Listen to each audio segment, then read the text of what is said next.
আজ ৩ জুন ২০২৫ মঙ্গলবার। পড়ছি দেশের শীর্ষস্থানীয় সংবাদপত্রগুলোর বিশেষ বিশেষ সংবাদ শিরোনাম।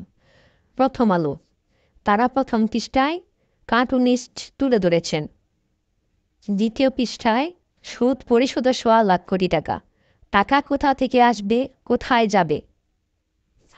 বেসরকারি চাকরিজীবীদের সুখবর, পেনশন আয়কর মুক্ত। বাজেট স্মল কিন্তু বিউটিফুল নয়। জায়দি ৬ মামলার অভিযোগপত্রে আসামি হচ্ছেন হাসিনা পরিবারের ৭ জন।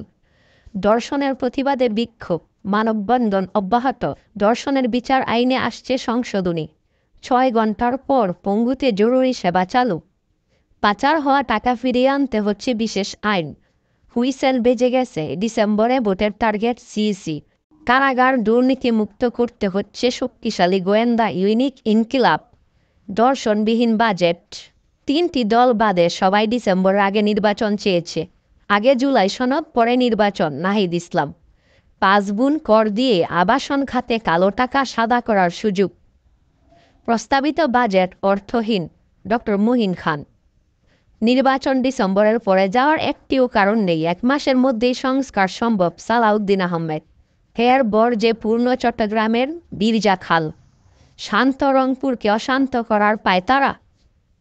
সিনহা হত্যা মামলা আপিলের রায়। প্রদীপ লিয়াকতের মৃত্যুদণ্ড হাইকোর্টে মহা সংগ্রাম। সম্পদের সুষম বন্টন ও বৈষম্যহীন বাংলাদেশ গড়ার প্রত্যয়। জুলাই সনদ তৈরির প্রত্যাশা প্রধান উপদেষ্টার। জুলাইয়ের ভেতরে সংস্কার সম্পন্ন করতে হবে। নির্বাচন ডিসেম্বর টু এপ্রিলে হতে পারে, ডক্টর তাহের। মেজর সিনহা হত্যা মামলা, ওসি প্রদীপ ও লিয়াকত আলীর মৃত্যুদণ্ড বহাল। অতীত সরকার আর্থিক খাত ধ্বংসের দ্বার প্রান্তে নিয়ে গেছে। ১২৪ প্রাণ হারানোর দুঃসহ স্মৃতি ভুলতে পারছে না নিমতলিবাসী। সমকাল। দিন পার করার বাজেট। নগদে প্রশাসকের কাজ চালাতে বাধা নেই। ৩ সীমান্ত দিয়ে বেশি পুশিন।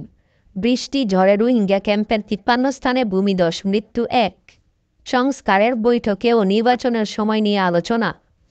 প্রদীপ ও লিয়াকতের মৃত্যুদণ্ড বহাল, ৬ জনের যাবজ্জীবন। দৈনিক কালের কণ্ঠ। জটিল সময়ে মামুলি বাজেট। উত্তরে ভোগাতে পারে যানজট, আছে ডাকাতির সংখ্যাও। পোশাক ও পরিবহন শ্রমিকদের মহাসড়ক অবরোধ। কাপ্তাই জলবিদ্যুৎ কেন্দ্রে উৎপাদন বেড়ে ১৫৫ মেগাওয়াট। সাইকেলের জন্য বাইকে হত্যা।